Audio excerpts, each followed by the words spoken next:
킬러 문제는 일부러 빼신 거예요. 약간 요즘 킬러 문제 잘못 언급하면 잡혀가잖아요. 원래 네. 거기에 대한 이제 판단도 뭐 선생님들마다 다들 이제 다르시니까 제가 이 페이지는 아이들이 어쨌든 고등 과정을 준비하는 학습법이 오늘 주제잖아요. 그 학습법 중에 가장 필수가 돼야 되는 건 어쨌든 중등 과정의 심화 완성도입니다. 제가 판단하기로는 어려운 문제를 아이가 얼마나 잘 해결할 수 있는 능력이 있느냐에 대한 말씀을 좀 첫 번째로 드리고 싶은데, 이게 중등 기준으로 이게 뭐 고등도 당연히 포함되는 내용일 겁니다. 심화 문제들을 제가 개인적으로 이렇게 분류를 해봤어요. 어떤 정의와 개념을 묻는 문제인 거예요. 무지하게 어렵습니다. 아이들에게 질문하면 잘 대답하지 못해요.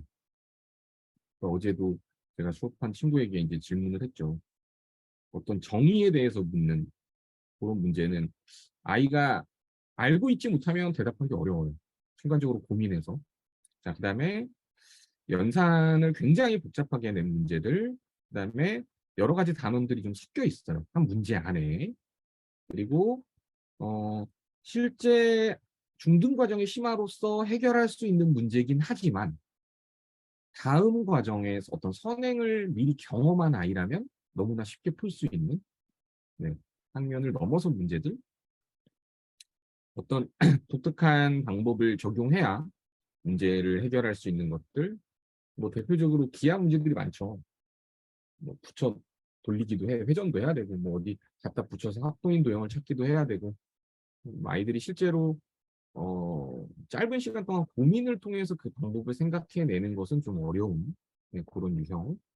그다음에 이제 저 개인적으로는 킬러 문항이라는 게 이제 이드 심화 문제들이 섞여 있는 형태를 저는 킬러 문항이라고 저 개인적으로는 생각합니다. 그러니까 굉장히 연산도 복잡한데 단원들이 섞여 있으면서 어떤 독특한 사고력까지 요구하는 문제, 네, 뭐 그런 것들. 그래서 뭐 중킬러 문항이라고 하면 그냥 단순하게 얘네들만 물어본다든지 아니면 한두 개 정도만 혼합되어 있으면 뭐 아이들은 해결할 수 있지 않을까, 중킬러 문항으로 분류하는. 네, 중등 어쨌든 심화 문제들은 아이가 얼마나 본인의 힘으로 해결할 수 있느냐가 모든 과정을 시작하는 아주 탄탄한 힘이 된다라고 좀 강조드리고 싶어요. 첫 번째로. 그러니까 아이들별로 그 어려운 문제들을 어느 정도 단계까지 해결할 수 있느냐에 따라서 새로운 개념을 배웠을 때 그거를 받아들이는 아이들의 어떤 속도나 깊이도 분명히 다를 거고, 왜냐하면 앞으로는 그것들을 가지고 펼쳐내야 되고 본인이 사용을 해야 하는데, 네, 제대로 받아들이지 못할 가능성이 높아지는 거니까 심한 문제를 간단하게 분류한 걸 한번 보여드렸고, 이건 일단 중학교 교재 기준으로 네, 지금 준비해 주신 이 거죠? 페이지는 네. 제가 그동안에 이제 어떤 경험을 통해서 어머님들이 가장 많이 사용하시는 중등 이제 교재들에 대한 분석을 한번 해본 거예요. 좀 편하게 보실 수 있게 요 음영 처리로 한번 채워본 건데, 교재에 관련된 질문들도 나중에 편안하게 해주셔도 괜찮을 것 같아요. 네, 가볍게만 네, 순서대로. 넘어갔네. 네. 예, 여기서부터 이제 조금 어떤 유형을 다루는, 이제 개념서는 아니죠. 유형서라고 생각하시면 됩니다. 개념 플러스 유형에도 개념편 교재가 있긴 한데 유형별로 어떤 개념의 깊이나 문제 수들 이렇게 보시면 돼요. RPM은 문제 수는 많고 개념의 깊이는 조금 부족하긴 하지만 심한 문제는 좀 적은 편이구나. 그러니까 난이도가 좀 쉬운 교재라고 이렇게 분석하실 수 있는 거죠. 근데 RPM도 정작 풀어보면 되게 어려운 거 알아요? 실제 뒤쪽 부분 기하 기준으로 저도 수업 많이 해보지만 레벨업 문제 얘기하시는 네. 거예요. 그리고 RPM도 문제 집식을 저는 이렇게 얘기를 해요. A급을 만약에 A급 정도를 레벨 10이라고 두고 10이라고 두고 1부터 10까지 레벨로 했을 때 RPM은 기껏해야 뭐 2나 3밖에 안 되는 고제다. 뭐 연산책 같은 경우를 이제 수력 충전이나 뭐 연산책 그런 것들을 이제 거의 1 정도로 두고 봤을 때 근데 그 RPM 중에서도 그거를 실제 시켜봤을 때 정말 문제들을 논리적으로 풀고 있느냐? 너 이거 합동 이거 그럼 이 문제 답은 맞췄어. 이거 합동 뭐야? 그 몰라요.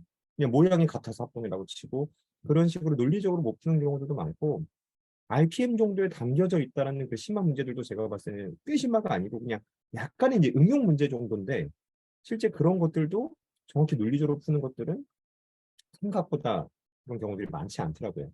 그런 것들 다 찝어보면 대수 쪽에서는 좀 어때요? RPM을 자기가 교재로 지금 하고 있는 친구라면 네. 지금 원장님이 얘기하신 그 단원별로 마지막에 레벨업 문제라고 한 세네 문제 정도가 들어있거든요. 그건 다 별도입니다. RPM을 하고 있는 아이를 기준으로 봤을 때. 그러니까 이게 교재 분석을 한 거지 이게 밑으로 갈수록 좋은 교재라는 건 아니에요. 그러니까 실제 아이가 어떤 교재로 공부를 하는 것이 지금 현재 상황에 가장 효율적인가를 판단하는 어떤 하나의 기준을 제가 그냥 잡아놓은 것뿐입니다. 그러니까 별표가 많은 책이 좋은 책이라면 얘는 A, 별표가 많은 책인 건가요, A, 이렇게? 예, A급. 그렇죠. 별표가 아이들이 많은 별표를 책, 많이 치게 별표를 많이 되겠죠. 하는 책. 어떻게 보면 별표 개수, 네. 실제 좋은 책이라는 건 저는 뭐 그런 얘기하고 싶어요. 이게 자칫 잘못하면은 대부분 어머니들이 아 그래 최종적으로는 그 A급을 하면 개념도 깊이 있게 하고 문제도 많이 풀고 심한 문제도 많이 풀겠구나. 근데 말 그대로 별표도 많을 것이고 최종적으로 아이들이 공부하면서 레벨이 올라가면서 자기 걸 만들고 A급까지 나중에 풀어낼 수 있는 수준이 됐다면 되게 좋은 거지만 A급을 그러기에 A급을 우선적으로 배치해서 잘한 애들은 A급 할 때 우리도 A급 해야 돼. 이 논리적인 좀 모순을 가지고 계신 분들이 되게 많잖아요. 약간 이런 느낌? 좀 너무 좀 저질로 표현하는 건지 모르겠지만 어떤 공부 잘한 애가 공부하다가 시험 하다가 떡볶이를 먹었다. 그럼 이제 소문 나는 거예요. 떡볶이 먹으면 전교 1등 한다. 뭐 이런 식으로.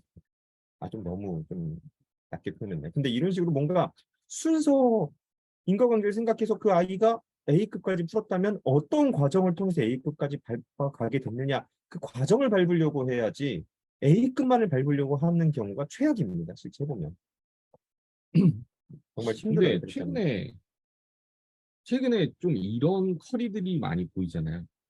쌤, 센에 A급. A급을 섞어서 뭐 2-1을 완성하는 반? 네.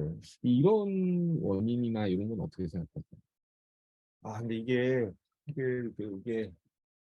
힘듭니다. 이게 뭐냐면 A급을 이거는 저는 이제 이런 커리를 타고 있는 친구들 중에선 조금 더 준비가 많이 되어 있는 일부 학생들이 있을 거고 상당수는 여전히 떡볶이를 먹어야 한다 얘기처럼 A급을 그래도 해야지 우리 아이가 그만큼 하지라는 것인데 실질적으로 A급은 뭐 C스텝이야 풀 수 있을지도 모릅니다. 근데 이제 B스텝이나 A스텝 정도를 논리적으로 풀어내는 거는 굉장히 이제 사실 힘든 일이고 그걸로 과제를 할 수 없으니까 이제 센이라는 거는 사실 뭐 개념이 뭐가 나와 있다기보다는 개념은 증명도 아니고 그냥 요약된 결론이 하나 정도만 이제 문제별로 써 있는 거고 그걸 이제 강사들이 좀 이끌어줘야 되는데 센은 문제가 좀 많잖아요. 근데 이제 해보면 센도 그렇게까지 쉬운 문제집은 아니거든요. 유형들. 그러니까 사실상 센과 A급의 경우로 수업하는 경우들이 얘기를 들어보면 A급은 선생님이 사실상 대부분 풀어주거나 아니면 집에서 과제를 해오거나 엄마랑 같이 해오거나 해서 아이가 논리적으로 푸는 과정은 생각보다 많이 비어 있고요. 대부분 그냥 센으로 트레이닝하는 경우들도 많다라고 보여요. 이건 약간 어머니들이 조금 더 심화를 해야 한다. 학원에서도 더 심화책을 해야지 엄마들이 선택한다. 이런 결과가 만들어낸 좀 약간 슬픈 현실 아닌가? 막 그렇게 제가 생각이 지금 들어요. 그 얘기를 하고 싶었는데 만약에 그 수업의 이름이 이렇게 바뀌면 센시에다가 스텝 A만 하는 거죠.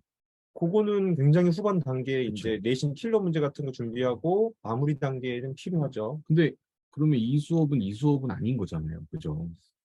제가 봐서 이제 센 B에 A급 C 나머지는 이제 그냥 별표.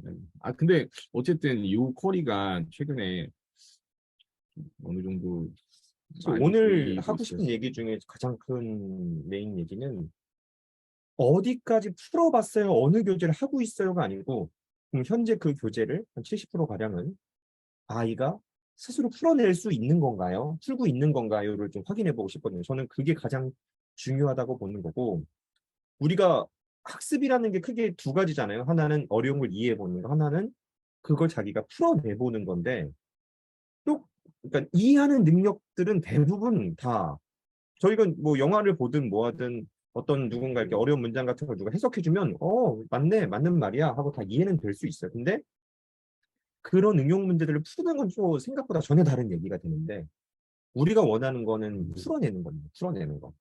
그렇죠? 그래서 좀 정말 그 아이가 배운 내용을 풀면서 그 단계를 넘어가고 있는지, 그게 만약에 아닌 친구들이 과정을 굉장히 여러 번 밟아서 꽤 이제 과정이 높아졌다라고 얘기하는데, 실질적으로 자기 손으로 풀 수 있는 게 굉장히 적은 아이들을 또 많이 봤어요. 그래서 그런 경우들을 좀 제일 조심해야 될 것 같고, 요즘 아이들이 이제 막 센 A급 하면은 저는 뭐 그렇습니다. 약간 집에서도 너무 많이 준비하기도 해야 되고, 저거를 준비하기 위해 사전에 과정도 더 해야 되고, 그래서 아이들이 좀 올바르게 자기 시간을 잘 많이 못 갖더라고요. 학습의 계획이든 뭐든. 그런 가능성에 지금 어떻게 보면 가장 높은 시기의 수업인 것 같아요. 그러니까 수상이라는 게 아주 많은 비율로 선생님들이 이제 이런 방법으로 수업을 하십니다. 개념에 대한 전달하죠. 그러면 기본 정석에 있는 예제 문제들을 아이와 같이 풀어요. 그러면 아이는 그 출발부터 그 선생님의 풀이를 이해하는 수업으로 시작하는 거예요. 그리고 그 밑에 있는 유제를 따라 푸는 거죠.